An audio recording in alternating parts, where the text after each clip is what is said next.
Test 4, Section 4. You will hear a postgraduate psychology student talking to other students about a job satisfaction study he has investigated. Before you listen, you have some time to look at questions 31 to 40.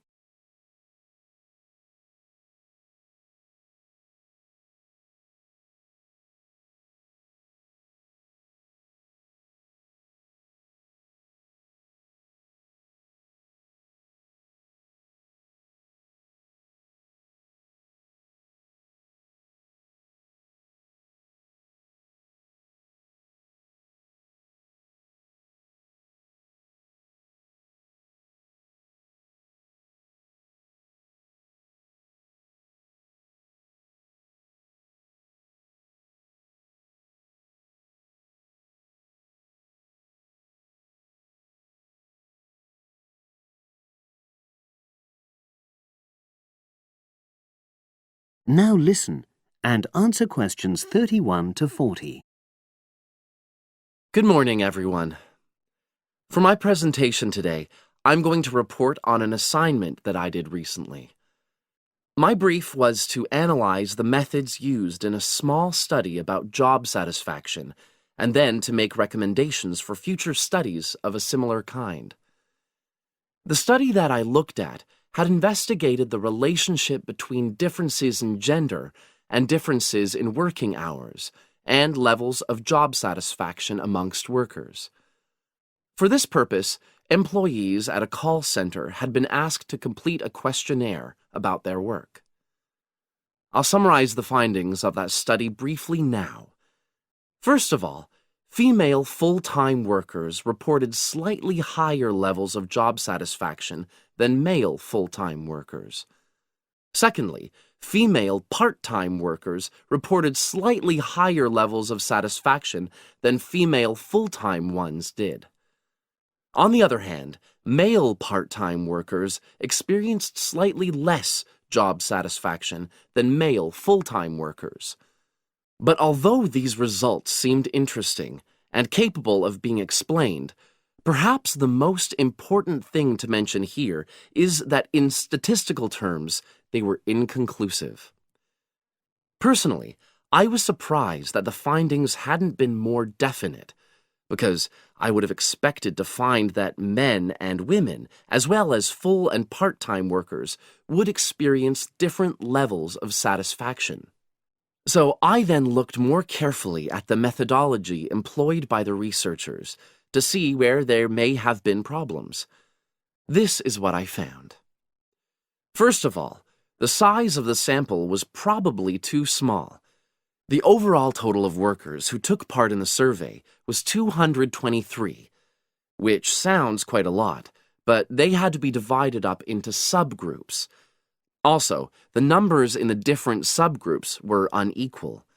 For example, there were 154 workers in the full-time group, but only 69 in the part-time group. And amongst this part-time group, only 10 were male, compared to 59 who were female. Secondly, although quite a large number of people had been asked to take part in the survey, the response was disappointingly low. A lot of them just ignored the invitation. And workers who did respond may have differed in important respects from those who didn't. Thirdly, as the questionnaires had been posted to the call center for distribution, the researchers had had very limited control over the conditions in which participants completed them. For instance, their responses to questions may have been influenced by the views of their colleagues. All these problems may have biased the results. In the last part of my assignment, I made recommendations for a similar study, attempting to remove the problems that I've just mentioned. Firstly, a much larger sample should be targeted, and care should be taken to ensure that equal numbers of both genders and both full and part-time workers are surveyed. Secondly, the researchers should ensure that they are present to administer the questionnaires to the workers themselves. And should they require the workers to complete the questionnaire under supervised conditions so that the possibility of influence from other colleagues is eliminated. Finally, as workers may be unwilling to provide details of their job satisfaction when they are on work premises, it's important that the researchers reassure them that their responses will remain confidential, and also that they have the right to withdraw from the study at any time if they want to. By taking measures like these, the reliability of the responses to the questionnaires is likely to be increased, and any comparisons that are made are likely to be more valid. So, that was a summary of my assignment. Does anyone have any questions? That is the end of section 4. You now have half a minute to check your answers.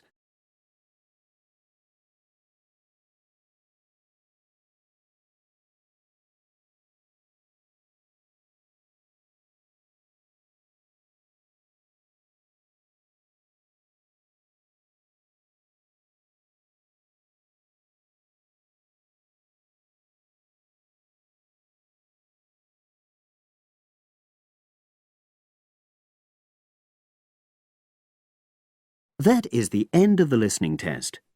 You now have 10 minutes to transfer your answers to the separate answer sheet. Test 5, Section 1. You will hear a woman who has just moved into the area talking to a neighbour about problems she is having in her house. First, you have some time to look at questions 1 to 2.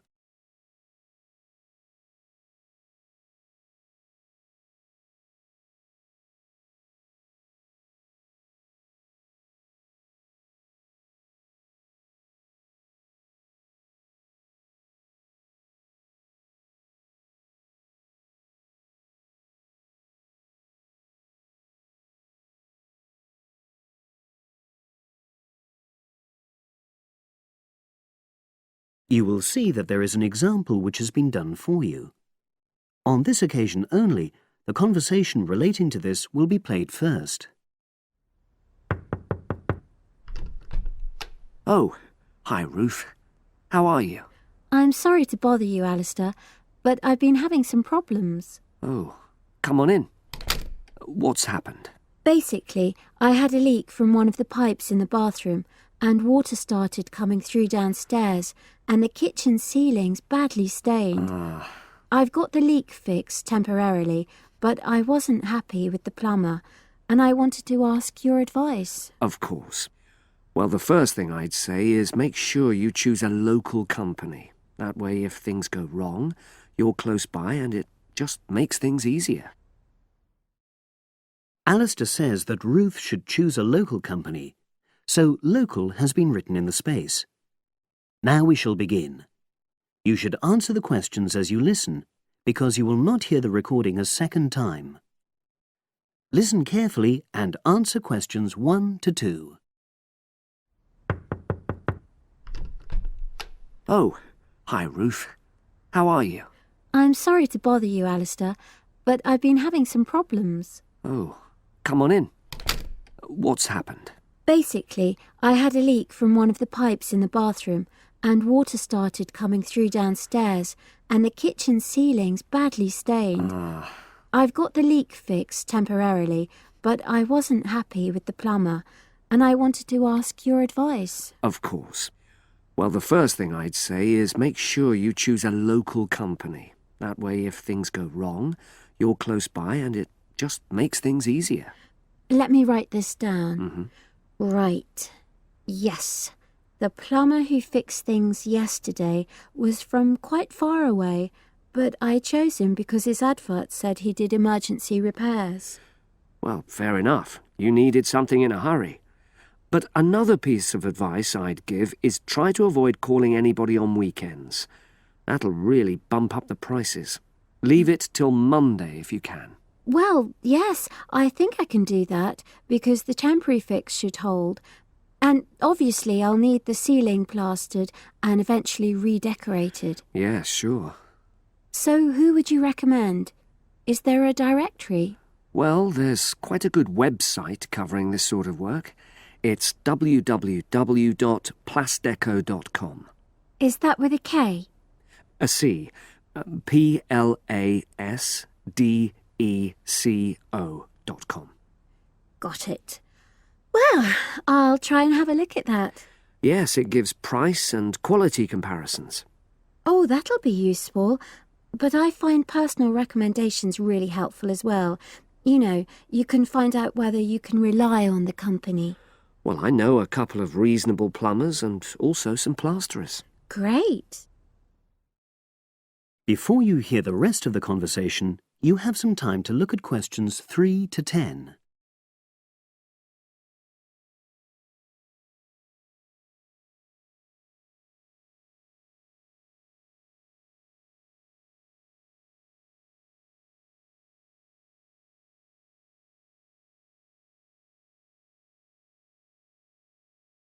Now listen and answer questions 3 to 10. There's a company called Peaks Plumbing. Now, they're a father and son team. They're really friendly and they tell you information you need in a clear way, you know, so they really understand what the problem is. Right, well, that's good to know. Are they reliable? Well, that's a downside. Every single time I've used them, they arrive late. And friends have said the same thing. But is the work good quality? Absolutely. Another one is John Damerel Plumbing Services. He's very good. How do you spell the surname? Damerol. Right, got that. And does he do high-quality work? Well, it's fine, you know, but I wouldn't say that was his main point. Basically, he comes out cheaper, you know, than other people. I sense there's a but. Is he unreliable? Oh, he comes when he says he's coming, but he's not very courteous, and he has the tendency to be messy, you know, so you have quite a bit of clearing up to do. Okay. So it's up to you. They're both good workers, and they won't cheat you. Right. And you said you knew some plasterers? Yes, a company called Simonson Plasterers did our living room last year. We chose them because we wanted some fancy work on the ceiling, around the lights. So they can do a variety of designs? You've got it. But it comes at a premium because they are more expensive, you know. Than the others? Yes. Or you could go for a one-man firm called HL Plastering. Harry Lester. He's fine, very reliable, if all you want is a simple job. Do either of them do painting for you if you want? After the plastering's dried out, of course. That's what I was going to say. But I should explain that Harry's quite old now, and so he avoids doing jobs which involve tall ladders, you know. But my kitchen isn't too bad for that. I'd have to ask him if he's prepared to do it. Yeah, sure. So I'll start by looking at the website. All those companies are on there, with their phone numbers, etc. Thanks ever so much. You were such a... That is the end of section 1. You now have half a minute to check your answers.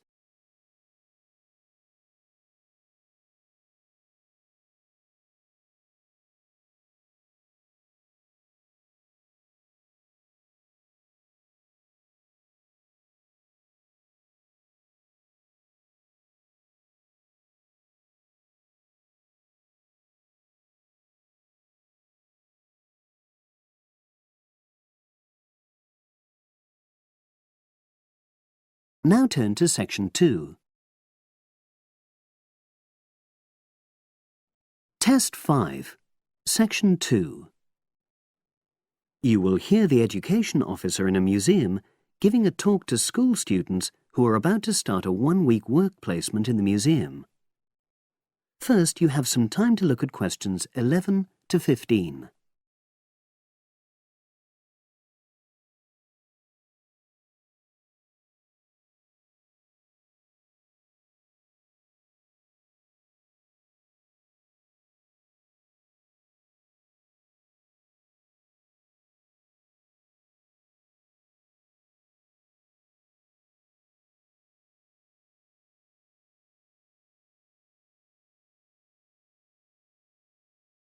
Now listen and answer questions 11 to 15. Good morning and welcome. We're really pleased that you're going to be joining us next week for your work placement. Now, each of you will already have met the member of museum staff assigned to supervise you. In this short talk today, I'll be giving you more general information which will be relevant to all 6 of you. Your normal working day is 9 to 5 p.m, but on Monday, because it's your first day, we'd like you to arrive at 8:45. Please note, though, that you'll finish at the usual time. A lot of you have been asking what you should wear for work. Well, you may have noticed that we're not exactly a formal institution, so you'd really be out of place if you wear smart attire like a suit. If you go out on a trip with us, then we'd like you to wear a museum cap. It has our logo on, and we feel it helps people recognise you. But on a day-to-day basis in the museum itself, we say put on your own casual clothing because you'll be doing lots of dusty, messy work. Now, we don't have an enormous number of rules, but work placement is an excellent preparation for the real world of work, and we expect you to be very punctual and reliable. If you're not well, or there's been a hold-up, then what we ask you to do is ring the museum receptionist.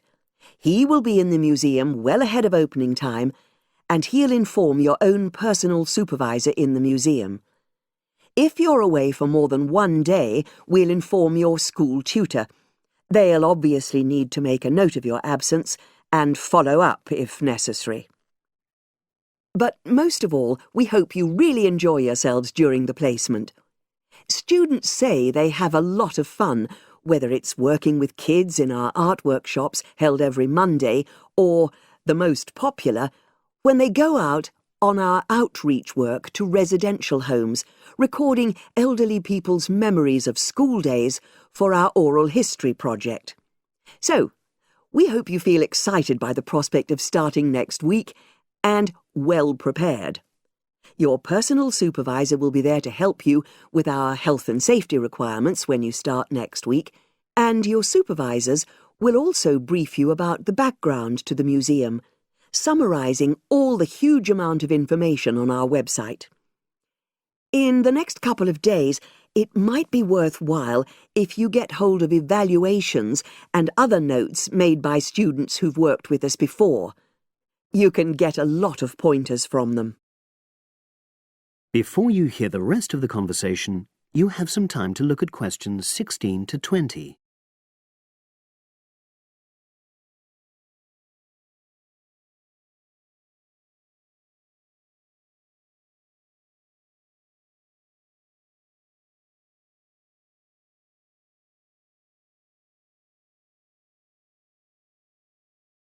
Now listen and answer questions 16 to 20. Now, before I finish today, I wanted to help you find your way around the museum. When you start next Monday, the first thing you'll need to do is sign in. Come through the main entrance, and you'll see the main staircase straight ahead. To the right of this is the statue of the horse, and just behind that is a door. Go through that, and that's the sign-in office. Now, on the first day, you'll be working in Gallery 1. You'll find this as follows. In the central courtyard area, close to the entrance, there's a large chest where visitors put donations for the museum.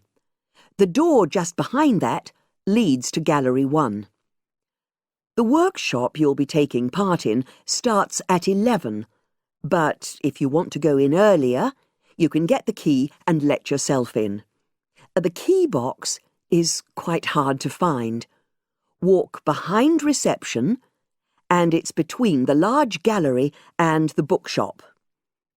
I haven't mentioned breaks, lunch, etc. Unfortunately, our cafe's closed at the moment, so your best bet is to bring a packed lunch. We tend to have our sandwiches in the kitchen area. Go round the reception desk and you'll see a small circular cabinet. The door to the kitchen area is just behind that. Now, every day, we put up notices about what's happening in the museum. Your supervisor will brief you, but if you want to check up on details, look on our staff notice board. This is in the corner of the play area, at the back, on the wall of Gallery 3. If you have any questions, I'd be happy to help. That is the end of section 2. You now have half a minute to check your answers.